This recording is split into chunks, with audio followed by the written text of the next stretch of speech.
오늘은 우리 마태복음 10장 5절로 8절의 말씀을 함께 보겠습니다. 신약 성경 14면 마태복음 10장 5절로 8절입니다.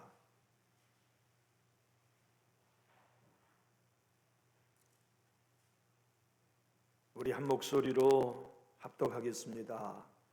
예수께서 이 12를 내보내시며 명하여 이르시되 이방인의 길로도 가지 말고 사마리아인의 고을에도 들어가지 말고 오히려 이스라엘 집의 어린이로 가라.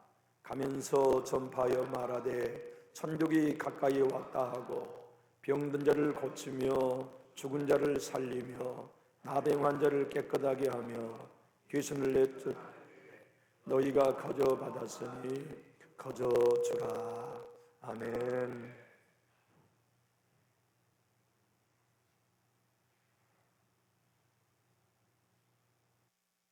우리 주님은 여러분과 저를 부르셨어요. 구원의 자리로 부르셨고 하나님의 자녀로 부르셨어요. 천국의 백성으로 부르셨죠. 주님이 부르지 않으시고 교회에 나온 사람은 아무도 없어요. 주님이 12제자를 부르시고 난 다음에 3년 6개월을 동행하셨단 말입니다. 그런 다음에 12제자를 파송하셨어요. 우리도 주님이 부르시면 은혜 주십니다. 직분도 주십니다. 그리고 보내세요.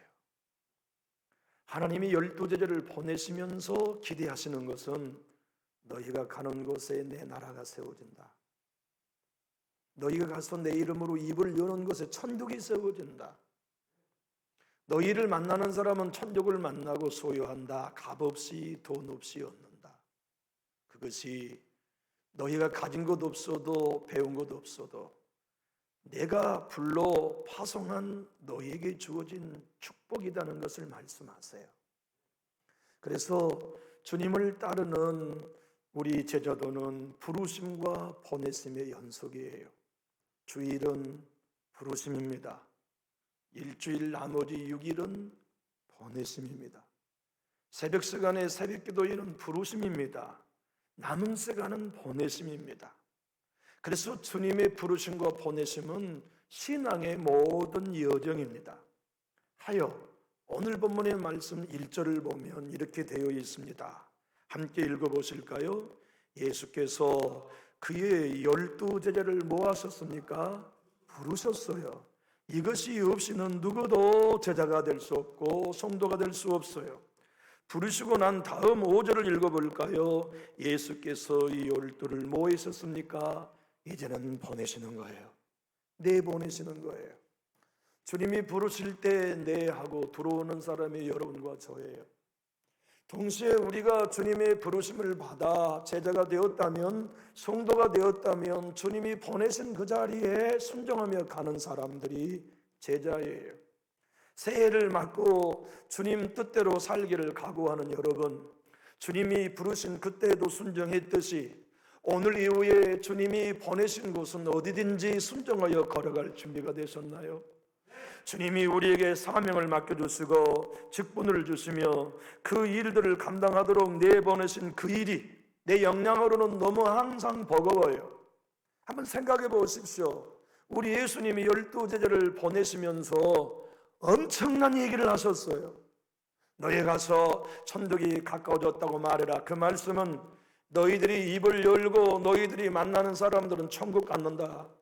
너희들은 지금 천국 세일하러 다니는 사람들이다.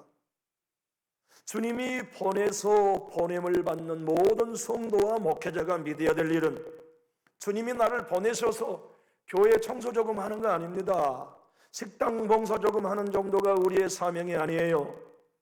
여러분과 제가 주님이 보내신 그 자리에 누가 나를 만나든지 그는 천국을 얻는 특권을 갖게 되는 것이에요. 그러므로 성도 여러분, 주님이 여러분과 저를 보내는 자리에 있다면 확신하셔야 될 일은 우리는 천국을 나누어주는 사람들입니다. 천국을 전하는 사람들입니다. 천국을 값없이 나누어주는 사람들이 예수 믿는 여러분이요 저입니다. 그런 우리들이 천국을 나누는 삶을 사는데, 천국을 누리는 삶은 전제되어야 합니다. 여러분이 오늘을 사는 하루가 천국이 있습니까? 여러분이 교회에 나와 예배하는 한 시간이 천국이 있습니까? 여러분이 새벽에 나와 한 시간 기도함이 천국이 있습니까? 여러분이 말씀을 묵상한 그 시간이 천국이 있습니까? 부부가 함께 식사를 나누는 그 시간이 천국입니까? 망치를 들고 하루를 일하는 시간이, 노동의 시간이 천국입니까? 천국을 나누는 사람은, 천국을 전하는 사람은, 천국을 전파하는 사람은 천국을 사는 것이 전제되어야 돼요. 천국을 나누는 사람들은 고난이 와도 천국을 맛봅니다. 감옥에 갇혀서도 천국을 맛봅니다. 핍박 가운데서도 천국을 누립니다. 미움받고 조롱받아도 천국을 누립니다. 그래서 여러분들과 저에게 주님이 이렇게 말씀하셨어요. 가당치도 않는 말씀이죠. 가서 귀신을 내어 쫓아줘라. 아이고 무서워. 가서 뭉둥병자 고쳐줘라. 아이고 무서워. 그것까지도 감당할 수 없는 얘기인데 가서 죽은 자 살려라. 하하, 불가능한 명령을 하신 것처럼 보이죠. 맞아요. 우리는 안 됩니다. 그러나 천국이 그에게 들어가면 하나님의 천국이 귀신을 쫓아내는 거예요. 하나님의 천국이 죽은 자의 영혼을 살려요. 하나님의 나라가, 천국이 어둠의 영들을 내어 쫓아요. 사도들이 하는 거 아닙니다. 그들이 전한 천국이 한 영혼 안에 들어가면 천국인 하나님의 나라가 그 안에 있는 귀신을 내어 쫓는 겁니다. 우리가 하는 거 아니에요. 여러분의 가정에 하나님이 다스리는 기쁨이 누려집니다. 찬양을 부를 때마다 천국이 누려집니다. 그러면 죽은 영혼이 살아납니다. 귀신이 내어 쫓임 받습니다. 병든 자가 치료됩니다. 문둥병자가 고침 받습니다. 이것이 제자가 믿어야 할 하나님의 나라의 원리입니다. 교우 여러분, 저와 여러분은 빈손이듯이 능력도 없습니다. 여러분 가운데 은사가 있습니까? 성령의 응답들과 열매가 있습니까? 잘하셨습니다. 축복합니다. 그러나 그것은 저의 것도 아니요 여러분의 것도 아닙니다. 하나님의 것이에요. 성령님의 것이에요. 그분의 성령님이 우리를 통하여 나타나실 뿐, 결코 성령의 은사는 우리 거 아닙니다. 그래서 성령도 은사도 선물이라고 말씀하시는 거예요. 선물을 받은 우리는 자랑할 수 없습니다. 선물을 주신 하나님만이 찬양받으셔야 돼요. 은사를 주신 성령님만이 찬양받으셔야지요. 그래서 주님은 그들을 내보내시면서 7절에 가서 전파하여 말하되 천국이 가까이 왔다 하고, 우리가 예수의 이름을 전하고 그들에게 천국이 왔다는 걸 전하면 천국이 그들 안에 들어가 귀신을 내어 쫓아줍니다. 천국이 그들 안에 들어가 병든 자를 치료합니다. 천국이 그 집 안에 들어가 영적이며 육적인 문둥이를 치료합니다. 천국이 그 심령과 관계 속에 들어가 죽은 자를 살려냅니다. 그런데 여러분, 우리는 천국을 장소와 영역으로 생각하는 한계가 있어요. 맞습니다. 천국은 분명 하늘나라에 있습니다. 우리가 죽거나 죽음 직전에 내 주님이 재림하시면 우리는 그 하늘나라 손으로 짓지 않는 새 예루살렘과 새 하늘과 새 땅으로 장소, 영역으로 우리는 들어갈 것입니다. 그러나 그 나라가 우리에 오기 전까지는 하나님의 나라는 장소가 아닙니다. 통치입니다. 주님이 다스리는 통치. 여러분과 제가 천국을 살고 있는 것은 근심 걱정 없이 기쁨만 충만할 거라고 생각하면 천국 오해한 것입니다. 내 가정에 천국을 살아도 근심은 있어요. 염려는 있어요. 문제는 있어요. 그런데 천국을 살면 기뻐해라 하시면 기뻐하지 않는데 주의 통치를 받아 기뻐하는 삶을 사는 게 천국을 사는 거예요. 용서하고 싶지 않아요. 너무 마음이 상했으니까. 그런데 내가 천국을 산다는 것은 자연스럽게 용서되는 게 아니에요. 네가 용서하라 하신 하나님의 명령의 통치를 받고 용서하는 삶을 사는 게 천국을 사는 겁니다. 그러므로 우리가 천국을 살고 있어도 내 마음에 하나님의 나라가 느껴지지 않을 때가 많아요. 그런데 언제나 그분의 명령에 순종하여 통치를 따르고 있다면 여러분은 틀림없이 천국을 살고 있는 것이에요. 천국을 사는 성도는 목회자가 만나 교제해 볼 때 편해요. 왜냐하면 목회자 안에 성령님이 그를 다스릴 때 동일하게 통치를 받기 때문에 그래요. 성도 여러분도 교제해 보면 어떤 누구와 더 교제하고 싶어요? 성령의 음성에 통치 앞에 언제나 통치를 받는 성도와 가까이 하고 싶어요. 여러분, 우리의 속상함이나 관계의 어그러짐이나 문제나 아픔이나 억울함이나 비방이나 비난 가운데서 편할 사람이 어디 있습니까? 편하지 않아요. 아사 교생, 내가 죽고 교회를 살리는 복음으로 사는 신자와 목회자라도 가슴과 인격에 멍들게 하는 말을 듣고 노래할 수 없어요. 맨날 며칠 소화불량 걸리고 잠 못 이루는 불면증에 시달리고 이걸 내가 참아야 되냐 말아야 되느냐 몇 번 맨날 며칠 고민하다가 이내 어젯밤의 말씀처럼 모든 일을 행하니 서는 것은 대꾸하지 않고 잠잠히 있는 것임을 알기에 가만히 있어라. 네가 하신 하나님의 통치 앞에 제가 가만히 있겠어요. 네가 죽어져야 된다. 제가 죽어지겠어요. 네가 낮아져야 된다. 낮아지겠어요. 못 들은 걸로 해라. 못 들은 걸로. 십자가에 죽어서 나를 따라라. 죽어서 주를 따를게요 하고 주의 통치를 받는 삶이 천국을 사는 것이에요. 새해를 살아가는 여러분, 주님께 여쭐 수 있나요? 무엇이든지 말씀하세요. 제가 당신의 나라에 순종하겠습니다. 무엇인지 맡겨만 주십시오. 저는 당신의 뜻 앞에 굴복하겠습니다. 준비가 되셨다면 여러분은 천국을 사는 것이에요.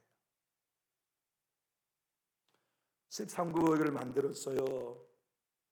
말 못하고 듣지 못한 자매님들을 섬기기 위해서 13구역을 만들었어요. 13구역은 예배할 수 없어요.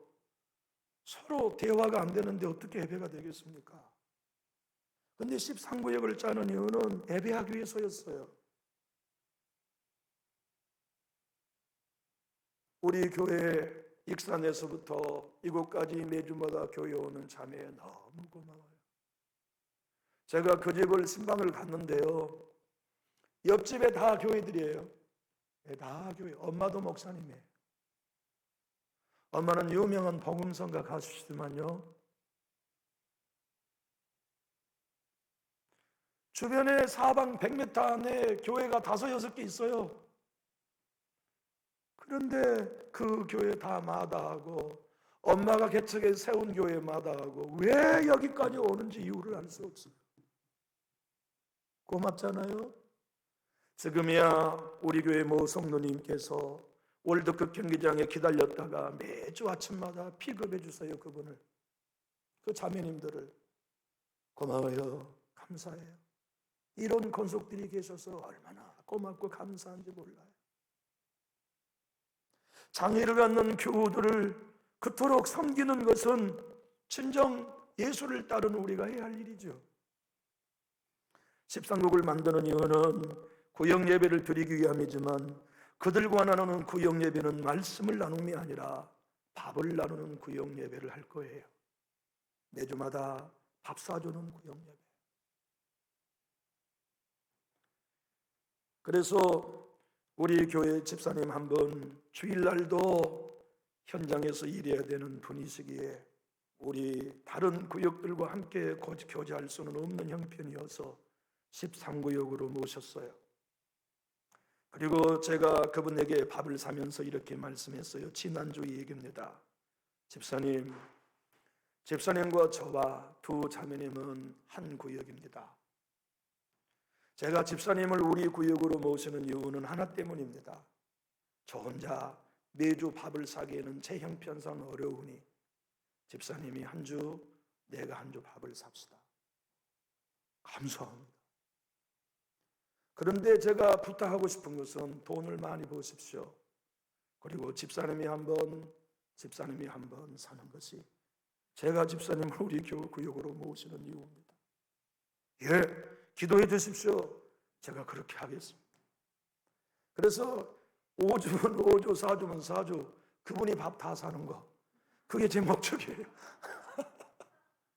그런데 이 자매님들은 그래도 이 카톡을 할 줄 알아요.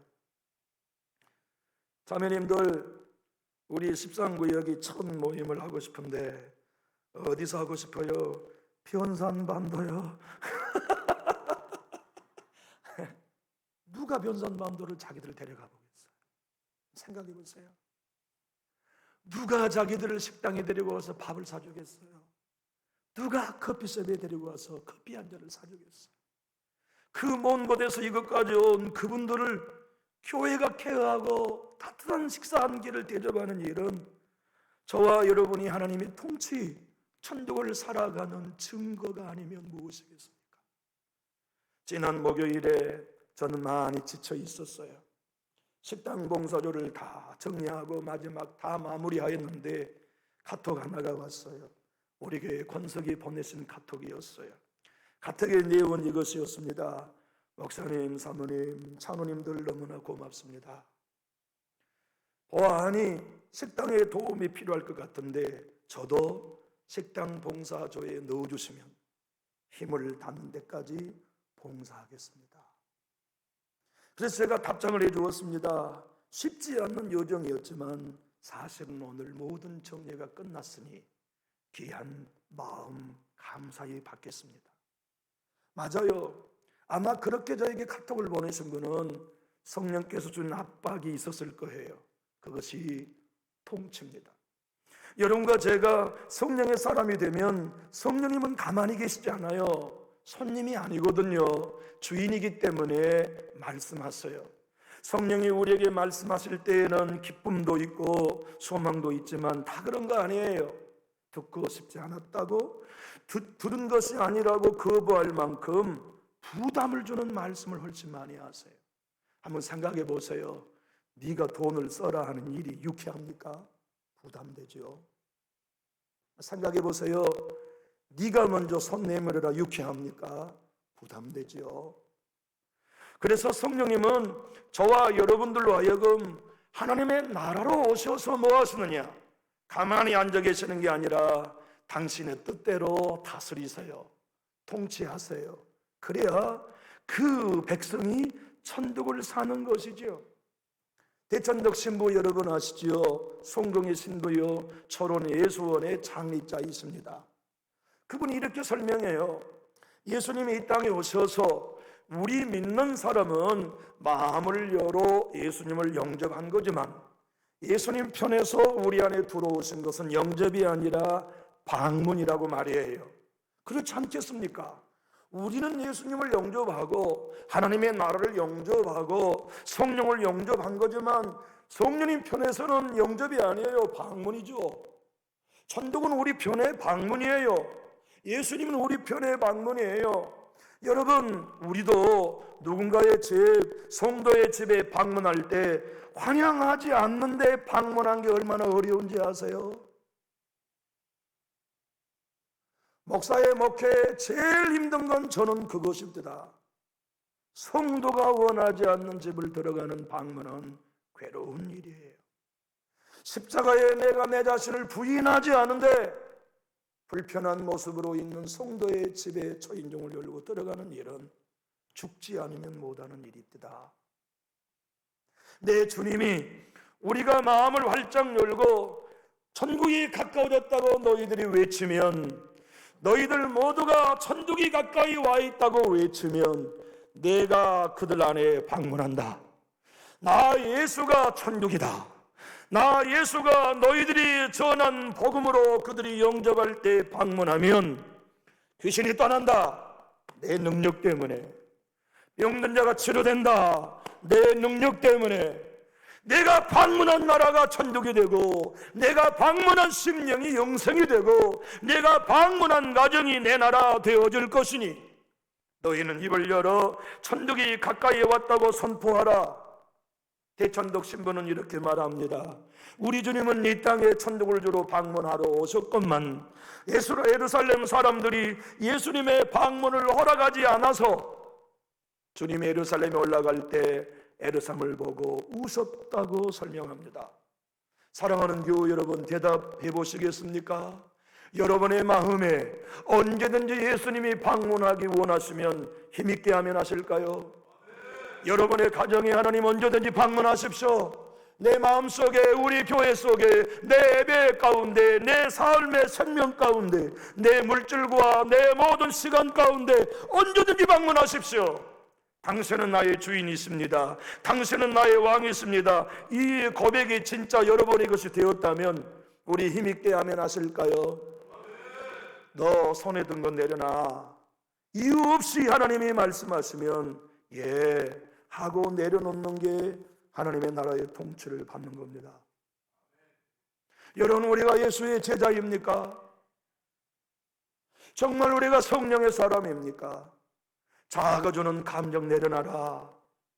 옛사람이 주는 감정 내려놓고 너 새 사람의 감정, 예수의 마음을 품어라 그러면 무조건 그분의 말씀대로 하는 것이 하나님의 통치를 받고 있는 거예요. 주님이 그렇게 말씀하심에도 절대로 소홀한 감정을 품지 않고 있는 건 하나님의 나라를 스스로 거부하는 거예요. 하나님의 통치를 스스로 받고 있지 않는 겁니다. 신앙은 쉬워요. 복음은 간단해요. 예수님을 믿고 따르는 건 간단합니다. 그분의 통치를 받으면 되는 거예요.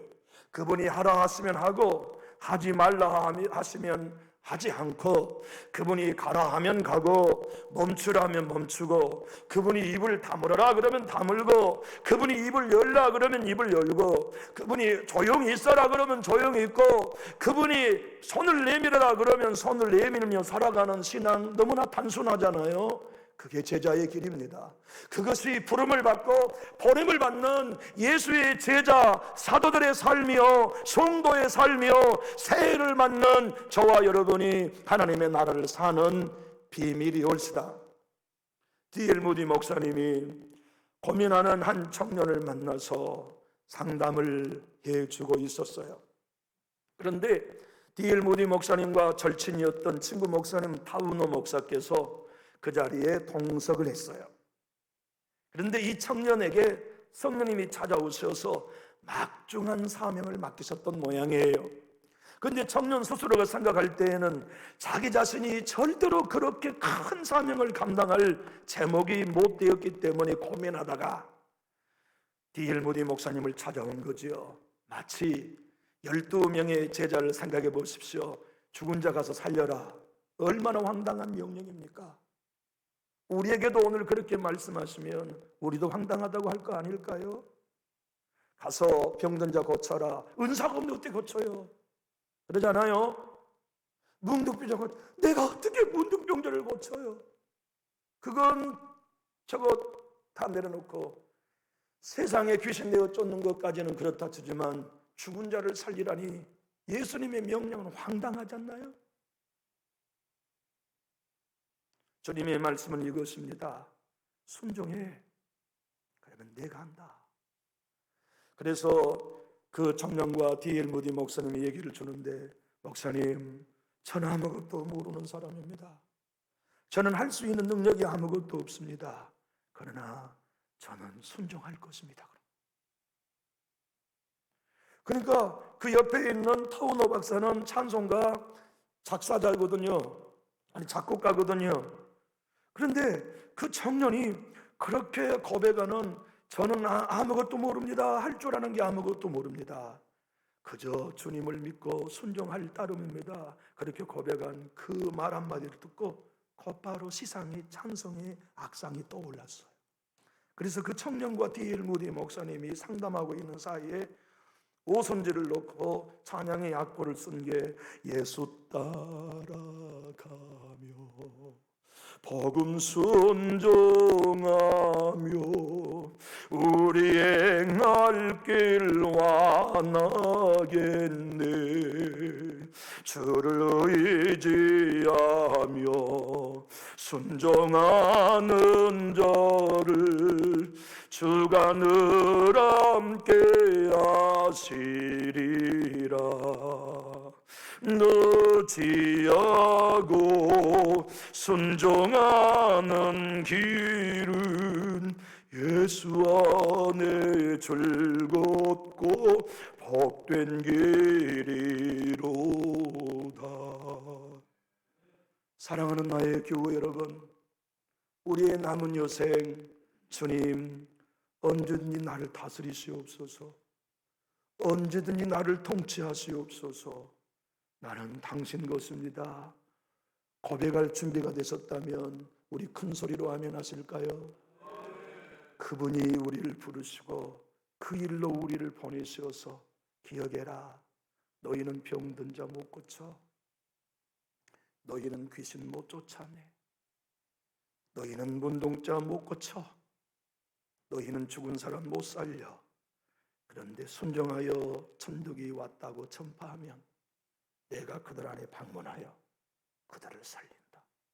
그것이 오늘 본문을 통해 우리에게 주시는 하나님의 약속입니다. 기도하겠습니다.